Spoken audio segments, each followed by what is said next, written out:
Everybody went gulp and went away, and he sat down and he drew in the dirt some more to study the chart.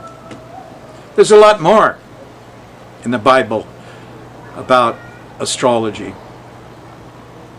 I've read it many times. So,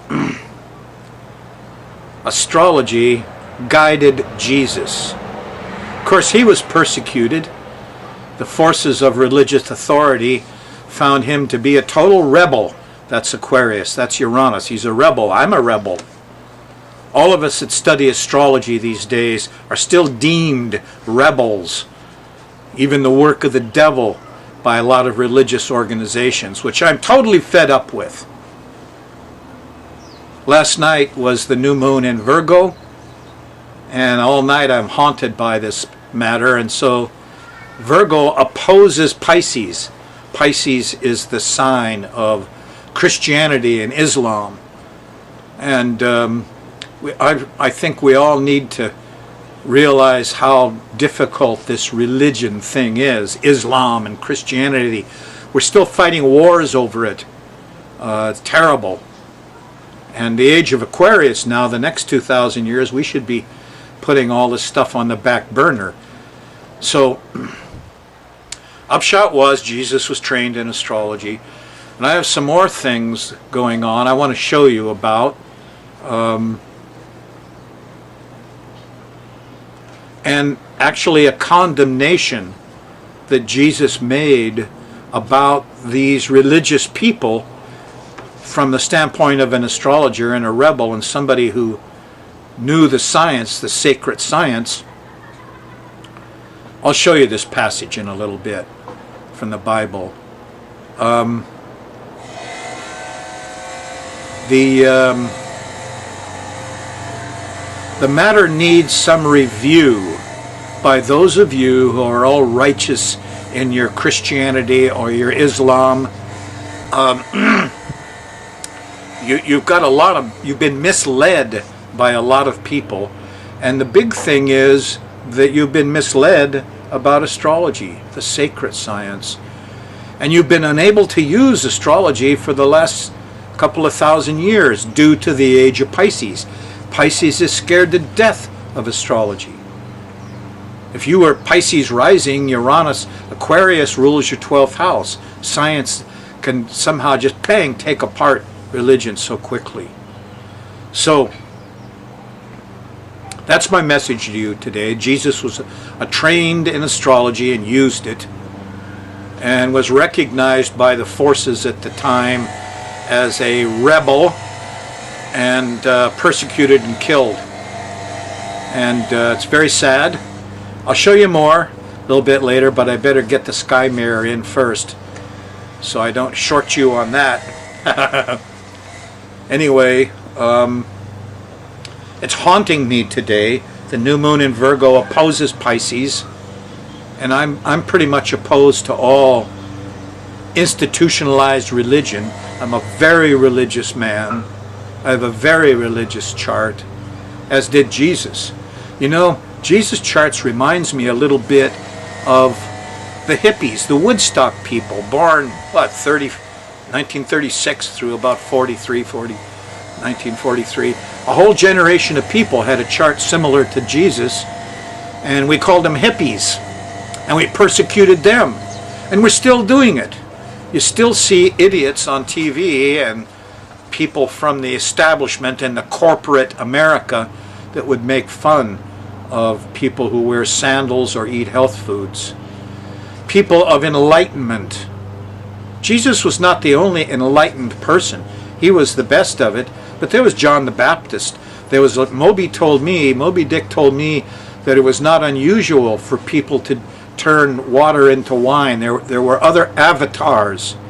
By the time Jesus got his big welcome into that city where all the rose petals on the ground, some people were going, "Oh, ho hum, here comes another avatar. Maybe he'll heal somebody, do something miraculous." He did, but it wasn't miracles. It was science. Anyway, let's go do the sky mirror, and then I'll give you some more information on this. I just want to thank Moby Dick Don Jacobs, I hope he's resting. I hope he's on the other side and happy, because he did wonderful work. Certainly turned me on to the whole religious thing in a way I've been sitting on for 30 years now and studying, and I've got the chart of Jesus. See, Moby didn't use progressions, but I got to know them very well, and that technique enables you to figure it out. So anyway, enough. Let's go do the sky mirror. Okay, come on.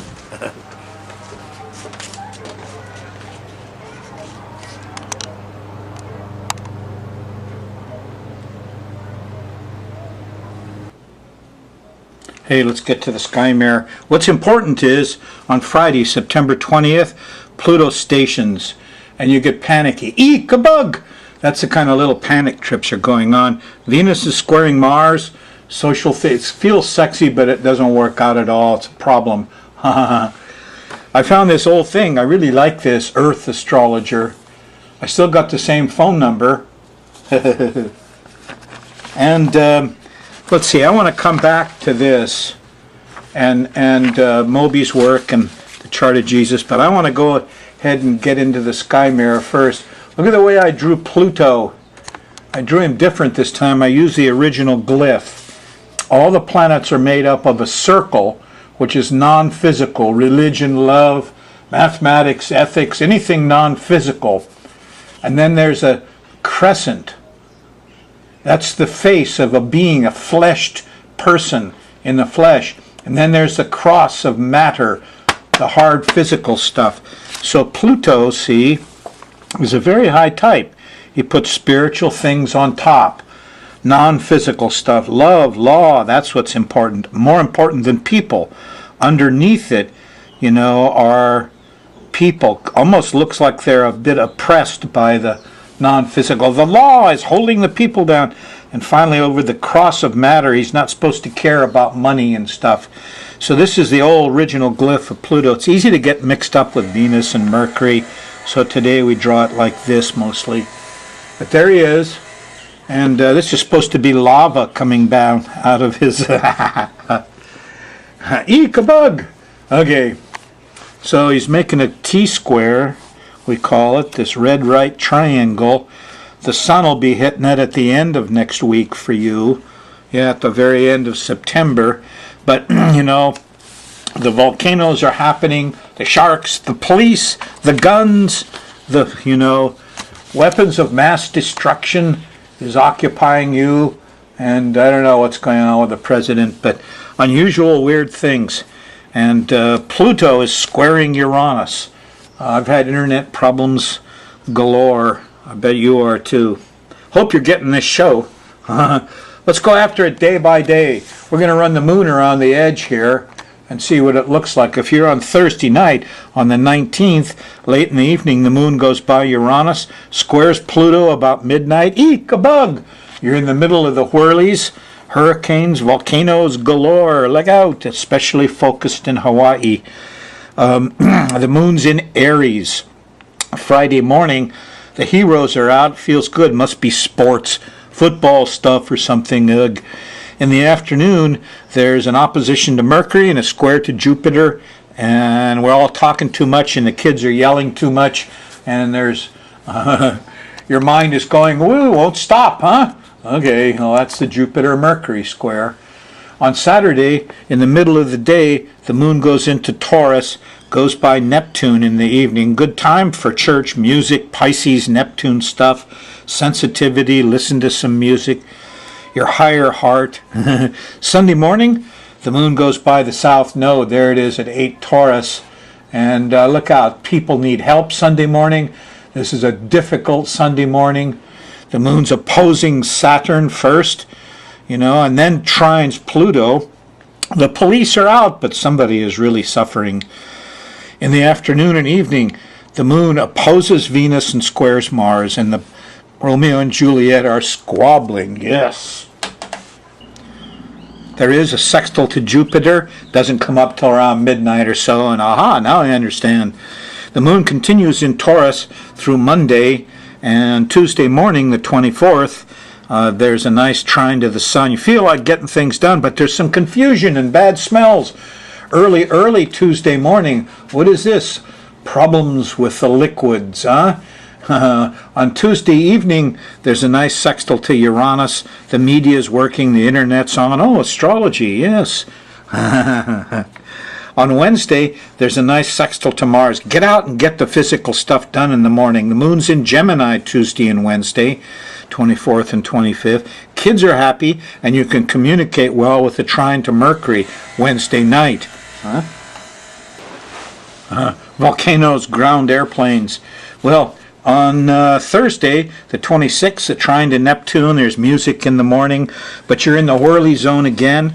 And on Thursday night and Friday morning, hurricanes, twirlies, tornadoes, upsets, problems suddenly come up. Eek, a bug! Very similar to what happened Thursday night, Friday, on the 19th and 20th. Happens once a week, Thursdays and Fridays.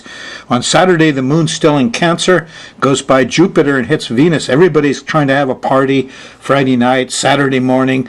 You might, just don't get aggressive. Saturday night, square to Mercury, can't communicate. The moon's still in Cancer until Sunday morning. Moon shifts into Leo, and there's a square to Saturn. We're worried. But in the evening, there is a trine to Uranus. And something good will happen in the way of higher mental sciences. Here's one. It's Sunday night. Here's the other one. It's Tuesday night. Here's the first one. It's Thursday, the 19th. We're hitting the Uranus trine, see? And this is when the higher mind comes up. And science. Okay. What you're feeling most of all is eek, a bug, little panicky things, and there will literally be bugs.